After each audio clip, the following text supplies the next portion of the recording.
Paano natin kay Doray? Paggabi. Pero paano yun? Paggabi, kitang-kita. Lakas oh. Paggabi, kitang-kita mo yung apoy.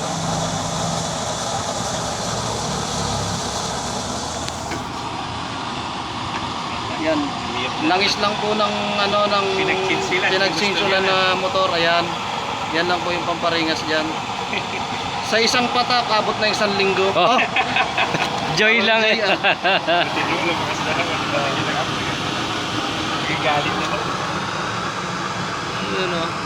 Para kami ako. Yan. Lakas ng pressure. At yung may-ari, nandito po yung may-ari. Siya po yung May-ari, gumagawa. oh. Yan. Yun yung gumagawa ng PWD pa. Ah. Ayan po yung ano. Oh. Ang lakas ng pressure. Oh. Yan, ang lakas na po yun. Safe na safe. Gusto ko nag-is, madaling pa. Ito yung bagong assemble ni Kuya. May umorder na niyan.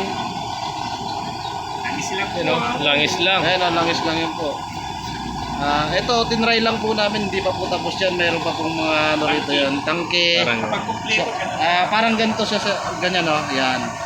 Yun yan. Para hindi ka na lagay ng lagay nun. Kontrolin mo na lang dito. Control na lang. Yan. Para po matak-patak si Ron. Sa isang patak, kaya na isang katutak.